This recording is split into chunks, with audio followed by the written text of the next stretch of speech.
I always believed that family means forever, that no matter what happens, blood will protect you. But life has a cruel way of proving you wrong. My name is Alina, and this is the story of how my own family destroyed me, and how I found the strength to rise again from the ashes. That morning felt different. The sky over Karachi was brighter than usual, yet something heavy pressed on my chest. I brushed it off, grabbed my coffee, and hurried through my usual routine. Deadlines, designs, and endless calls. My life as an architect was busy, but at least it gave me purpose. Just as I was about to leave for work, my phone buzzed. It was my father, Alina Beta. His voice sounded calm, but distant. "Come to the office today. We need to talk about something important." "Sure, Dad," I replied, though a strange uneasiness crept into my heart. "Is everything okay?" Yes, he said quickly. "Just come." I reached the office around noon. Everything looked the same: the tall glass windows, the smell of expensive perfume, and the sound of my father's secretary typing fast on her keyboard. But when I entered his cabin, the air felt different. My stepmother, Samina, was already there. Her lips curved into a smile, but her eyes, they were cold,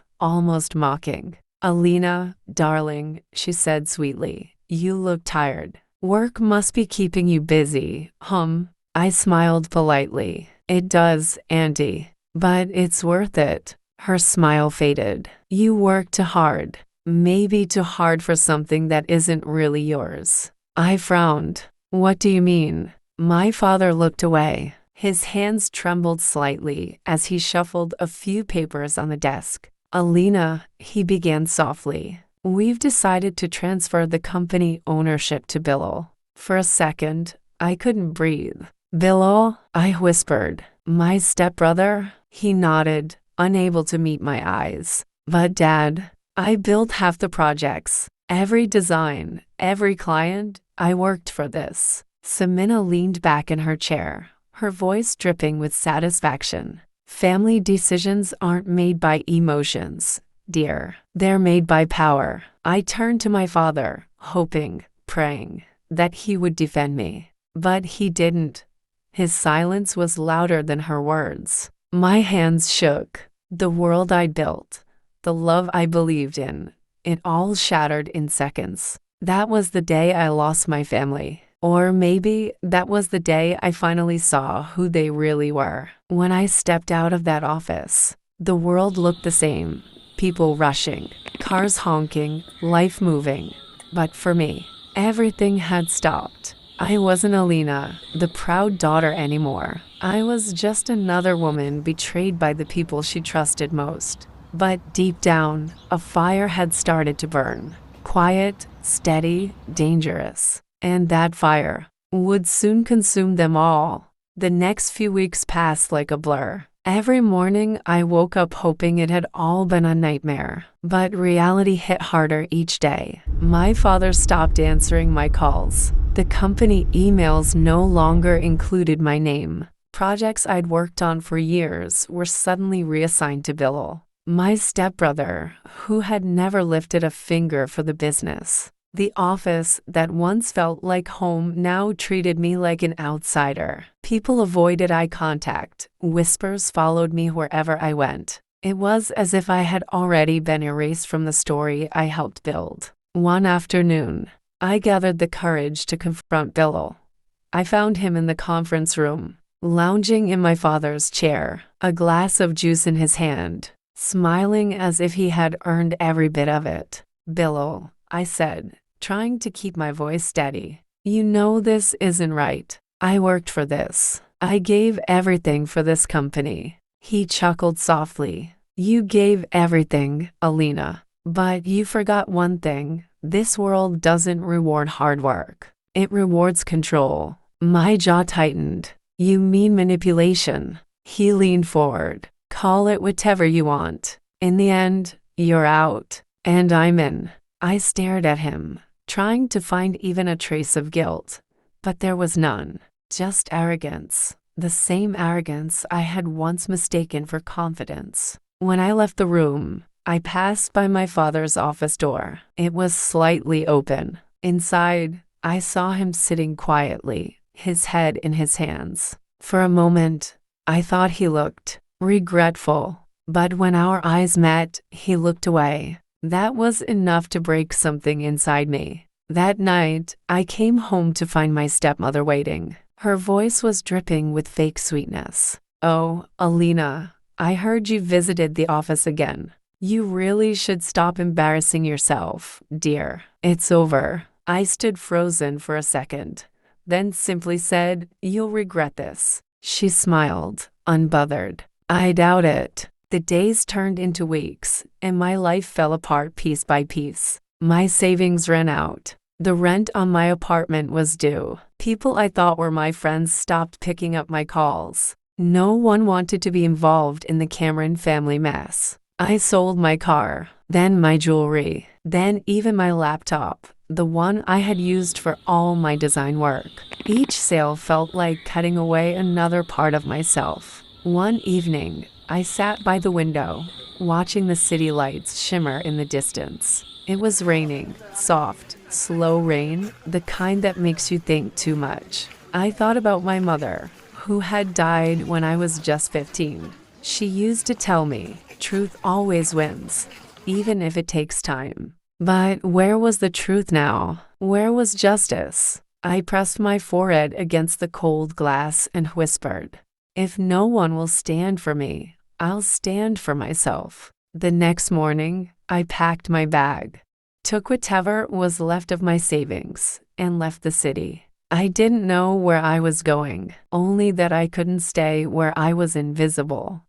I ended up in Lahore, where an old college friend, Zara, lived. She welcomed me without questions, just a warm hug and quiet comfort. I told her everything, every betrayal, every silence, every wound. She looked at me with fierce eyes. "Then make them pay," she said. Her words struck something deep inside me. For the first time in months, I smiled, not out of joy, but out of determination. That night, as I stared at my reflection in the mirror, I saw someone new. The pain was still there, but now it had a purpose. I wasn't the broken daughter anymore. I was the storm they had created, and soon they would feel it. The morning sun in Lahore felt different, softer, quieter, like a fresh start that didn't ask questions. For weeks, I had been nothing but a shadow of who I used to be.